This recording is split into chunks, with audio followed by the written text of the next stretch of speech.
Alors, quant au comportement répétitif et stéréotypé, donc là on est au troisième élément de la triade. Bon, là c'est classique, ces enfants, ces personnes ont des centres d'intérêt restreints.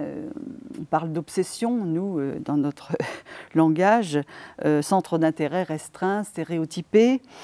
Effectivement, des habitudes, des rituels. Alors nous aussi, nous avons nos habitudes, nos rituels, mais effectivement, ils sont bien ritualisés, beaucoup plus ritualisés que nous, ce qui n'est pas étonnant. C'est-à-dire qu'effectivement, quand vous êtes dans un monde que vous ne comprenez pas bien, eh bien, les points de repère que vous avez sont extrêmement précieux.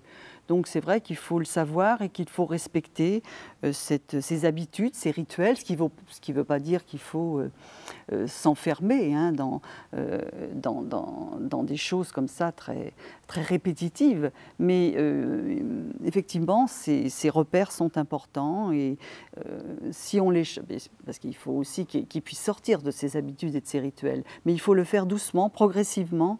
Hein, il faut comprendre aussi l'importance de ces habitudes et de ces rituels. Quant aux stéréotypies, je ne vais pas vous faire l'autiste, mais effectivement, voilà, un certain nombre d'entre eux, plus dans le bas du spectre autistique que dans le haut, parce que dans le haut, ils sont conscients d'être différents des autres, donc en général, ils se maîtrisent, ils font attention, mais ça peut leur arriver dans certaines situations où ils sont stressés, par exemple, d'avoir des stéréotypies. Donc il y en a de toutes sortes, les balancements d'avant en arrière, les mouvements avec les mains, etc.